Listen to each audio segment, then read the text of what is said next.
Well, hi there, everybody. Welcome. I am Paige Kornblue, and a special guest joining me today is Barb Schmidt, mindfulness meditation expert, helper to us all, really. And we're going to dive deep into some really wonderful things. Barb, thanks for joining me today.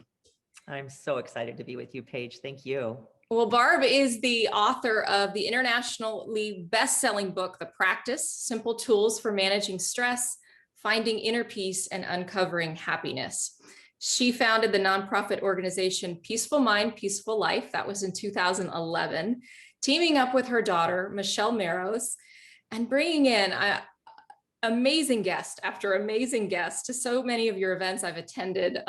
Maria Shriver, Goldie Hawn, Glennon Doyle, the list goes on, and there will be more to come, I know. They share their wisdom, and all of it's so parallel to Barb and Michelle's wisdom and grace and knowledge. It's with that peaceful mind, peaceful life mission of bringing mindfulness teachings to the world with belief, Barb, that outer peace begins through inner peace. And I want to start there, just talking about that. Why does it take so long for so many of us to kind of realize that? It's a really good question. And I think we're not taught. We're not taught that my whole adage is living our lives from the inside out. So we're not really taught to be grounded from within and check in with ourselves and understand how we're feeling and to question things in the outside world in a lot of ways. We really are always reacting to the outside world. This happens, then we do this. This happens, and we do that. And so I think we're not really taught that as young people. We're not usually ever taught that unless a tragedy happens in our lives, or, unless something really, really awful happens to us and we start to think, oh my gosh, what is this trying to teach me, or what do I need to do here? So I like to think of this truly as living your life from the inside out, because the outside world is always going to be unpredictable, uncertain, difficult, and unmanageable at times, and all of the things that we especially are feeling this year. So that's never going to change. That's the way life is. So I like to think that if we would just start being grounded from within and really know who we are, what we want, taking pauses throughout the day and doing all of that, so that inner peace for me doesn't mean stagnant or sitting still or being somebody that sits in a cave meditating all day long. Inner peace to me means strength, power, empowerment, wisdom, clarity, and understanding that I could take a pause and say no and then act instead of reacting. One thing I was talking to a friend with recently was, they were sharing some of their challenges with me. And I said, I think at the end of the day, some of us learn as children, but most of us, it's as adults, that we've all got the junk on our shoulders or in our world. But how do you tell friends, how do you break through? How do you balance that with all those feelings? All the feelings and all the things that are happening in the outside world. Well, I think, as I said, it usually takes something. It takes some event. Mm-hmm. And sometimes the event that happens in our life, can be more tragic than other times, but it usually takes something to kind of wake us up or to jolt us out of the trance. If I think about all of the teachings and all the teachers that I've studied with for 37 years now, which is unbelievable. If I think about it, all of them had some version or some way of saying that we're not really fully awake. We're not really fully here, present in the moment. And most of the time we are reacting, or we're just kind of being like a pinball, being bounced all over the place, because we're not really grounded in any one thing that helps us kind of see more clearly that this is my path, or this is what matters most to me. I just did a workshop with some people and I said, what matters most to you? So we're not really thinking about that. And if we actually did think about that, most of the time we're not spending our time on what matters most. So I think I like to help people just get really clear on who you are, which is not always easy, but it's important. We have to know who we are and that we are important and that we matter, and get really clear on what you want, and then understand what matters to you most and how do you weave all that together in making a plan. Really, like if you're a business person, which a lot of us are actually working as well, or we have goals, or we have ideas of where we want to go. It's the same with our personal lives. Where do you want to go? What do you want to do? What's important to you? What matters? What do you want to spend time doing? I was looking at a Harvard study recently that said 20% of our activities produce 80% of our results. And I thought, whoa, it makes sense, but it kind of, I have goosebumps just saying it again. And so where are you spending 20% of your time? Because that's really where your results will come. So I think that's a long way of saying becoming aware, waking up. Okay, and you help so many of us do that. You mentioned COVID, and this COVID year, this pandemic kind of struck us all, whether we realize it or not, at different times during the year. One of the postings I pulled, because it spoke to me, you said, it was a quote you had, a shout out to everyone who is trying right now, trying to do the right thing, trying to stay open, trying to keep going, trying to hold on, trying to let go, trying to find their flow, trying to stay afloat, trying to meet each new day, trying to find their balance, trying to love themselves, trying new things in new ways. I see you. I'm there too. We are in this together. Yeah. What's been your leading advice for folks that attend your workshops, for friends in this year, now that we're here in March again? Yeah, here we are again. We are still.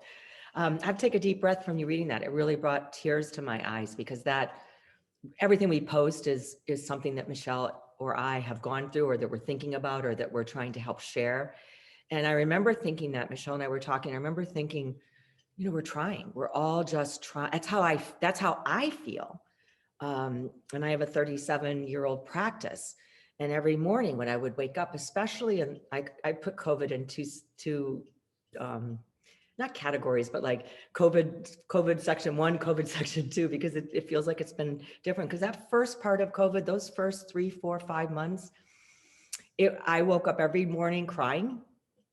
And I woke up every morning saying, I can do this. Because it was just overwhelmingly sad. It was hard to I think it's hard to wrap our heads around the fact that so much death and so much uncertainty and so much unpredictability, and life is always unknown. We don't know what's ever going to happen tomorrow or the next minute, but that really woke us up to that in space. I mean, we really knew that without a question of a doubt. So and I remember writing that thinking, I'm trying, and that's enough. And I remember in early COVID thinking, oh, so, okay, this is for real. Now I could start writing my second book, and I can clean my house, and I can organize, all the things that probably a lot of us would think. I started doing all this. I did none of that. And so I remember in second part COVID, I remember thinking, Barb, you're just, what are you doing here? You need to do all this. And then it hit me, whatever I am doing is okay. You are okay wherever you are right now, whatever that is, because this is the most unpredictable, traumatic time that we've all ever lived in our lifetimes. And we are all suffering a traumatic stress together, a trauma, collective trauma in the world, in our countries, in our communities, in our families. This is a collective place where we've never been before. So I think I tell people that whatever you're doing, it is enough, and know that it will pass. Like, nothing in life lasts forever. We don't know how long this is going to last, but it will pass. Nothing stays the same. Everything passes, even our emotions. I knew that if I woke up in the morning crying, then I went and sat down to meditate, and then I went to walk my dog, and then all of a sudden I was ready to go. So it wasn't like I had to, when you understand your emotions, they come and they go. And the reason they linger, or we get caught up in them, or we start to live in the sadness or the fear or the regret or whatever it is because we're allowing the mind to fuel the emotions, and we're either ignoring them, or we're pushing them down, or repressing it, or I can't feel that way. I've got to get on a Zoom and teach people how to meditate. How could I possibly be feeling sad right now? And that makes it worse. And I think we may have all seen that over this time, that if we don't acknowledge how we're feeling, and we don't really understand that emotion, the word emotion comes from the Latin word emovere, to move out. And so I've done a lot of studying like that. How do I help get the message across even more quickly and more succinctly, so that you can actually just, oh, okay, I get that. Emotions are to move out. Okay, I can feel this. It won't last forever. So I've tried to help people see that, and that I'm in the same, we're not all in the same boat. I remember I've used that in my teachings a lot. There was a Buddhist nun, Pema Chodron, that I went on many retreats with her. And she would always talk about, we're all in the same boat. We're all in the same boat of life. And it felt true back then, but it doesn't feel true today with COVID, because we're not all in the same boat. People have it to such varying degrees of how they are experiencing this pandemic and what is happening for them and what is going on. But what we do have in common is the suffering to the varying degrees, is the sadness. We have the degrees of it. And if we can just touch that and understand that it is okay. It's okay that we're not okay. I remember as a very, very young person reading that book, I'm okay, you're okay. And I like to say in this part, it's okay that you're not okay right now. It's okay, because the minute you name how you're feeling, it really can start to move through you and dissipate at least a little bit. Thank you. I may put that on my post-it on the mirror. I'm okay. Barb says I'm okay. Yeah, it is good to okay, hear. especially It right is. now, because we're not okay. And I No, we're think not. I will be okay. well, we will be okay. It's not Yeah. like it's not going to last forever. Yeah. Well, and you tackle so many topics, wellness and grief and isolation and relationships. Do you see a difference in men and women finding that peaceful mind, peaceful life? Yeah, I would have to say that probably 85% of the people that come to workshops or that have been on Zoom or that follow me on social media or Peace of Mind, Peaceful Life or Michelle are women. I think, and I guess, and I have a lot of men too as well. I mean, 15% or whatever it is, and they interact really beautifully. But it's a different interaction. It's a little bit more with like a little step back.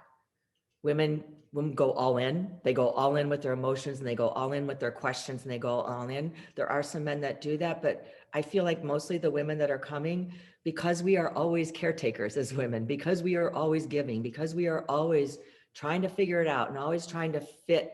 We've not been able to feel and be present in our full humanity as women. That's just the truth, in the workplace and everywhere. And so with COVID, especially, we're trying to work, we're trying to take care of the kids, we're trying to teach the kids. I mean, we're trying to do it all. And so what I've heard from women, hands down, 100%, is how do I manage all of this? How do I do all of this? What do I do? What can I do to take care of myself? Which is not something that I hear from men very often. What do I do to take care of myself? Where women really are asking that question now, because they're realizing in this day and in this time, it's become very apparent that we're not taking care of ourselves, because we're running out of gas. We're running out of energy. It's like that slow burn when you leave your light on in the car overnight and your battery's dead in the morning. We are like that slow burn because we are not recharging at a rate that we need to, given all of the stress and the trauma and the sadness and the grief that's happening. I feel like I try and take your wisdom and messages and pass it to my children, or it's not like you work with children all the time, but I feel like we who can read and listen and try and process some of it can pass it on too. Yes. Right. Yes, I love it. And I love it that you said that, Paige, because that is the number one thing that Michelle and I are talking about right now. Our next curriculum, our next work is going to be for kids. And it's so needed. And I truly believe as we move more and more out of this pandemic, that our mental health for all of us, every single person, no one can escape this affecting our mental health in some way, shape, or form, but also the children. I think finding some way to, as you said, pass it on and help show them about emotions and show them how they can start dealing with some of the feelings that they've had and some of the stress and trauma that has affected them as well. How do you do it? You mentioned the 37 years. I know you've worked with so many folks in the field and bring it into kind of create your own path to carry it on to the rest of us. I know you've been doing big things here in our hometown of Boca Raton and beyond. But where do your teachings come from, and how do you do it? So I think it's why I titled my book, The Practice. it's such a beautiful question, Paige. No one's ever really asked me in that way. And I love this because it all, if I think back on my time, my story of going into treatment for bulimia when I was 28 years old in 1984, and learning meditation and all of the therapy and the group therapy and yoga and mindfulness in 84 in Naples, Florida, who would have thought? But the thing that I learned there, besides unearthing all the things that were inside of me and learning some of these techniques, the thing that I learned there was that I actually mattered as a human being, and that not what I do and what I look like and, you know, the clothes that I wear, the car that I buy, or all of the outside things can never bring me the happiness. It really matters who I am, what I want, and what I think about myself, and understanding that I matter and that I'm important. And so when I left treatment, I was on this massive search because I knew two things: that I had to keep that going because I was so taken by that, because I didn't think that I ever mattered. So to actually in 6 weeks turn around a little bit and think, whoa, I could actually be happy. I could actually live a life not just of success, because I had success, but of happiness. And then the second thing, I knew that I would die if I relapsed into the disease of bulimia, because Karen Carpenter had just died the year before. And I saw in treatment that it was a deadly disease, and I wasn't ready to die at 28 years old. So I was like a dog with a bone. I got out of treatment and started, what do I want to learn? Who's teaching meditation? Where can I go? And what could I do? And what do I want to learn? And so I think what happened for me is I became so ravenous with reading and going and learning about all of this, that when I came out and wrote the book in 2014 and started teaching at FAU in 2002 and 3. So I've been doing this for a really long time here in Boca. I realized that what had happened was I took pieces of all of these great teachers, Thich Nhat Hanh, Deepak Chopra, the Dalai Lama, James Finley, a lot of unknown ones that you may have never heard of, Pema Chodron, Tenzin Palmo, just lots, not hundreds, but lots of teachers, but hundreds of retreats and teachings with them, either online or mostly in person. I realized that what matters most, if I matter, is me finding my own practice that works for me. You know, the way Pema Chodron lives on the island, she's a Buddhist nun. I wasn't going to take exactly her practice and try to bring it into Boca Raton and live my life here. So what I realized, what's important for us is to find a practice that works, that we can sustain every single day, even if it's just a little piece. I remember being at a retreat with the Dalai Lama in 2007, and someone asked him similar question, you know, how do you meditate for so long and how do you do this? And he said, better to meditate 5 minutes every day than 20 minutes once a week, because it's the repetition and the practice that gets you where you need to go. And now I'm paraphrasing him. His was so much deeper, but that's what I know to be true. Martha Graham, it's in my book. When you use the word practice, it means doing over and over and over again the same thing to get the result that we want. So how do I do it? Often during COVID, I just relied on my practice. I got up in the morning, meditated, and as I said, I would get out of bed, and sometimes my mind would say, can you do this another day? You know, because it's not like it was, I want people to get it. It's like, I didn't wake up like some people woke up, without their home or without their job, but it was hard. It's hard, whatever it is, wherever you are, it was hard. And so for me to try to not acknowledge that, or what do you mean?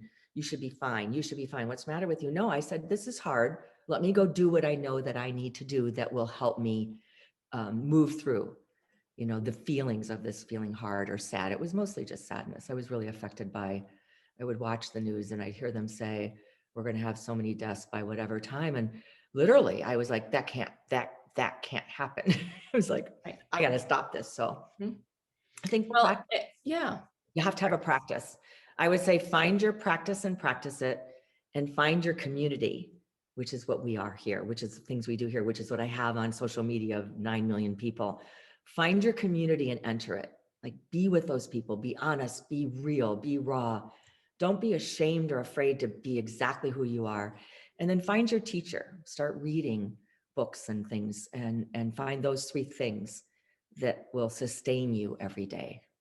What do you think about this? Awesome. I think it's an awesome explosion on social media, in magazines, newspapers, of just everybody sharing. And, some days I'm feeling it. Some days I'm so overwhelmed by it. And because I can't hold it all in, even though I want it all in. But it's just been I think one of the positives out of this past year has been a lot of the inspirational and motivational people coming out and kind of taking it all in. I couldn't agree more. I think it's been revolutionary. It's almost like maybe these seeds, I'd use a quote, the day you plant the seed is not the day you eat the fruit. I try to use things that really make sense, that seem so easy. And so I think about that, how many years of, when you look at the racial justice that's happening, the social justice that's happening, all of the things that are happening, we're really starting to come more together with a sense of understanding what has to happen for us to live together in this country, world as well, but in this country for sure. And that's what I see a lot on social media, people becoming real with each other. So they're bonding at a level that we've never done before, I think is what you're trying to say as well. So we're breaking down all those barriers, all of those ways that we're always, I think in the past, we might've looked at our differences more than the ways that we are alike. And I feel like that's starting to reverse. You know, when someone posts something, it's like, oh, I feel that. I understand that. I get that. And you don't exactly look like me. This is so amazing. So I think we're opening up and awakening to the possibility that we can all inhabit this planet with care and compassion. And we don't all have to look the same. We don't all have to speak the same. We don't all have to come from the same backgrounds, but we can have the same deep respect and love and care for each other because we are human beings experiencing all of the same things in our own unique ways. So I have always said social media is phenomenal. It just has to be used right. I mean, it has to be used in the greater good of all. Mm-hmm. And you have to be the one who decides, what am I going to go read and go to, and what am I going to pass on? Right. Right. And, you know, your workshops, your events, they continue all this for those who can jump in and join in. I want to talk about one that's coming up, the SelfLove Club. How cool. So it's once a month for 4 sessions. Tell us a little bit about it. I'm really excited about this. The name was Michelle's. It's Michelle's idea. She did a whole merch with t-shirts and sweatshirts back at holiday time with that SelfLove Club. And she wears that t-shirt a lot. And I think it's born out of some of the things that we just talked about. Like, how do we start coming together more in love and similarity instead of difference, and anger and resentment? Because we've had a lot of all that built up, I think, for quite a while, generations probably. So we decided, so when I started doing this in 2002 at FAU, I also did a weekly meditation workshop group. We meditated, we talked, we went a little deeper into practices and things. And so I said to Michelle, what if we did something a little different? And so we were talking to Kelly, what if we do something a little different? What if instead of you and I getting on and giving this long talk, and then we open it up to Q&A, then we meditate, then we all go home. And then we get a lot of messages from people. How exactly do I put that into my life? Or I forgot what you said about this, what this happened. And what if we actually just had a conversation in the living room via Zoom, where we talked about maybe boundaries, setting boundaries. What does that look like? What does that mean? So that when people leave that talk, they get a really clear idea of what to do. I did a little forgiveness thing on Instagram the other day. It has been the biggest thing that I've ever done, and it was 30 seconds. Because I think we have a misconception of what a boundary is. We think a boundary is to punish the other person. Not at all. So if we spent 10 minutes talking about, this is what boundaries are for, and this is why, and this is how you use them, and this is how you actually can create them. So it's more about getting really deep into, how does this one practice of setting a boundary or self-care and burnout, how do you become resilient? Because resiliency is what leads us to the success and happiness. So it'll be like we're sitting in the living room together, having a nice conversation, small group. Kelly had that great idea. Let's do this in really small groups, and let's see what happens. See if it can actually deepen people's ability to be able to practice it, so they can start seeing results in a more concrete, sustainable way. Well, I'm all in. I have a friend, the two of us, we're jumping in. So we're with you, Barb. I'm so excited. Me too. What are some of the self-care practices you love to do? Wow. My favorites are, I've got several, and they've really sustained me a lot during this COVID. And I feel like I highlight them all in my book, and I talk about them a lot, but nothing is greater than having a practice and you're being called to use that practice to the maximum that you could possibly use it, and that it actually works. I think I'm always amazed. I'm like, wow, that was so amazing. And that's what the Buddha taught. How do you go into every day like being amazed? How do you go in and do the thing? So I love to read. I will read every single day, even if it's only for 5 minutes, some inspirational something, a book, a poem, a passage, a prayer, whatever it is. I will always read something before I go to bed sometime during the day, but it's mostly right at bedtime. Affirmations, a positive and a negative thought can't exist in the mind at the same time. So when the negative thought starts coming and I start going down the rabbit hole, I have about 4 or 5 affirmations that I rely on that I've been using for so long that they just come to my rescue. Like I can be down in the pit of a rabbit hole and all of a sudden that phrase, all is well in this moment, Barb, will come, and it brings me right back to the present moment where one of my favorite teachers, Thich Nhat Hanh, said, be where your feet are. So I just kind of, okay, Barb, be where your feet are. Your feet are right here and you're just fine right now. So, and I think meditation, I meditate every single morning, and I do a reflection meditation every night, and walking. I really love to walk. Not with headphones, not with anything. I love to just be in nature and go for a walk without any distractions of anything else coming into me. I'm kind of letting the environment and the nature, I'm trying to Have a take all of mind, that. body, spirit, Exactly. fresh Yeah. air, all the Yeah, good even if things. and it doesn't, I think all of these things that I said, don't think that that's all I do all day long, because it could sound like that's a lot. Do 5 minutes, do a minute, do 10 minutes, or whatever your time will allow. I think if you can just really please find something that brings you joy and can nourish you and give you that nourishment and energy that you need now to go start again. Mhm. So Well, do it you talked about time, which I always think of as a we're both moms. And they tell you early on, everyone says, don't forget to take care of yourself, and so when I was seeing this self-love club, and it's one thing I think it's so many of us forget, or we don't do enough of, is stopping and taking care of ourselves, Yeah. And it so doesn't have to be a big deal. I'm glad you said that. I would love for people to understand that the breath is everything. And if you just stop for 1 minute, we all have 1 minute. So it's really a practice. You have to really intentionally say, okay, wait a minute. It's going to be very mechanical at first. Just 1 minute, and took deep breaths. One of the greatest teachers I studied with out of treatment was Herbert Benson. I was reading all of his stuff. He's the pioneer of meditation and the breath. And he developed that the breath is our relaxation response.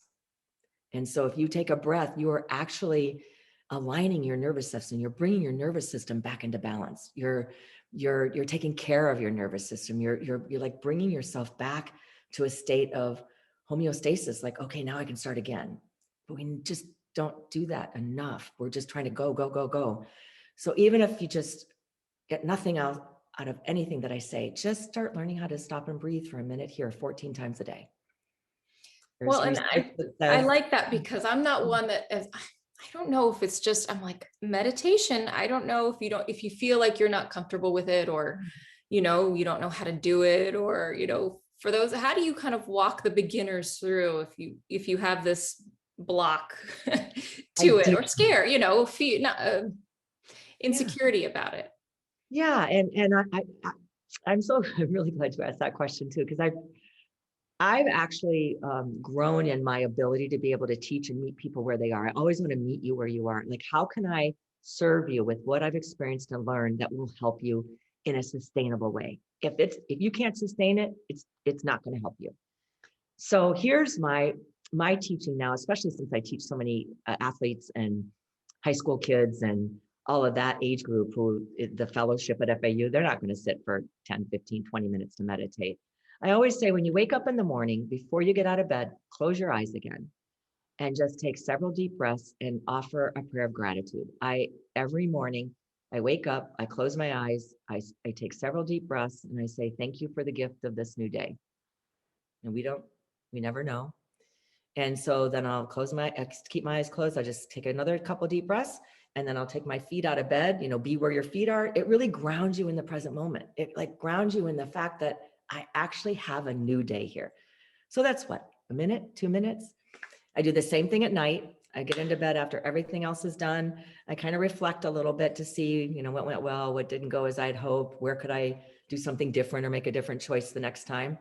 And then I'll do my little reading or a small little amount of reading, but then I just start taking some deep breaths and just saying, this day is done. I can't do anything else. I want to go into a nice, peaceful, restful sleep, another couple minutes. And then throughout the day, just taking that minute here and that minute there, just to, especially when you start to feel triggered and you'll start to recognize, wow, I'm getting triggered right now. I can't explain it any other way than that I always know when I'm triggered. I always know what's happening for me. I always know what to do. I don't always do it. I am not perfect. I'll say, forget it. I'm going to push through this when I know it's not the right thing to do, but I do it anyway. So a minute here and a minute there all day long. There's research that was done. There's 1,440 minutes in a day. And 10% of that is 14 minutes, or 10%, 1% of that is 14 minutes. And if you can weave 14 minutes of mindfulness throughout the day, so 2 in the morning, 2 at night, 12 throughout the day, a minute here, a minute there, it actually has the capacity to transform the other 99% of your day. And that is because you're taking care of yourself for 14 minutes in a way that's powerful. It is incredibly powerful to recalibrate your nervous system for 14 minutes. It's huge. So if you could just think of it that way, it's massive to do that every single day. What about when you're feeling so frustrated about something or so down or sad or, when it's hard to do that and to take yourself into that place? Yeah. What do you say? How do you get there? I think 2 things. One, it's why it's a practice because it starts to become a routine. So if like I said, I do my whole little 2-minute routine. I get out of bed and I'm crying, because I was sad. I would say that as you do a practice, anything that you do over and over again becomes a routine, like brushing your teeth or taking a shower or whatever. So as you do that, it does become a routine. So you just automatically do it. You bypass the desire in your mind that says you don't need to do this today. I mean, my mind says that. Barb, you've been doing this for 37 years. Don't you think you could stop now? I think you got it.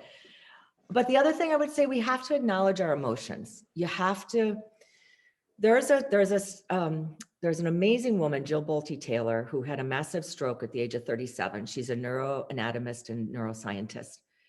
And she was literally almost brain dead. And she spent 8 years bringing herself back to life and studying what happened to me, what happened in the brain, and what happens. And what she came out of this study, her TED Talk is amazing. When she came out of this study, she came out of it saying it takes 90 seconds for an emotion to come and to work through our body. And so 90 seconds, we feel the feeling, we acknowledge the emotion, and we let it move through our body. Unless, she says, we start fueling the emotion with thoughts. Unless we start saying, why are you sad today, Barb? Are you really going to cry every day? How long are you going to, judging ourselves, berating ourselves, making the feelings that we're feeling so much worse than they really are? If we just acknowledge, and that's what I did. I'd start to cry and I'd say, Barb, you're just feeling sad. You're just sad about this whole situation of COVID, and it's not going to last forever. Be sad right now. Go ahead and cry. No one else is here, especially, and go ahead and do it. I don't think we give ourselves permission to be okay with what we're feeling. We always want to judge it. Other people aren't feeling like this. Oh, if anyone knew that I was feeling whatever it is, jealous, or if I was feeling whatever emotion comes up, I can't acknowledge that because I don't want to be that person. I think that's our biggest roadblock, is we are always judging, pushing them down, denying. And I believe that when we do all of that, and I'm sure there's research that proves this, but it comes out sideways when you start to yell at your partner or you yell at your kids. Why did you do that? When we're on the edge or when we're really being impatient. And I think it's the perfect example of road rage. Those people with road rage, they have such pent up anger or resentment or whatever it is. You just don't rage. We as human beings that feel our emotions, they move through our body physiologically. So I feel that the best thing I could say is allow yourself to feel your feelings, feel your emotions without judgment. And then if you get caught in them, you say that to yourself, what's happening right now that I'm caught in this? What is making me feel this way? And I will promise you, it is your mind. it is your mind telling you, now that you feel this way, there's something wrong with you, or you have to do something about it, or you can't move on until you do something about it. And that just isn't true, because that actually most of the time can't happen with our feelings and our emotions. They just come. We might be at work feeling something. We can't go do something about it. We can't go take it. But the biggest action we can take is to acknowledge it and stop judging ourselves for it, and stop beating ourselves up because we're human beings feeling all the feelings. And self-care, right? So that loops us back. So, you're going to tackle the self-care, boundaries, resiliency, and meditation. So we'll put all the information on my website, paigekornblue.com. Of course, it's also on Barb and Michelle's peacefulmindpeacefullife.org. My goodness, you have such love and wisdom, and thank you for these minutes that you shared with me and all of those who will hopefully see this. Paige, it's been such a joy. I could talk to you for hours, and I'm sure that I went know. over. I'm sure that it was a lot. Let's do it again soon. It's a real joy to talk with you. Thank you so much. And I look forward to seeing you in the SelfLove Club. How about one more affirmation to send us off? Good question. What's a good one to say? The one I would like to share right now is, I am enough, I am whole, and I am worthy of everything that I desire in my life. So many people aren't that. So I am enough, I am whole, and I am worthy. Okay. Barb, thank you. Every morning when you wake up. Thank you. That's a good one. Okay. Talk to you soon. Thanks. Bye-bye. Bye.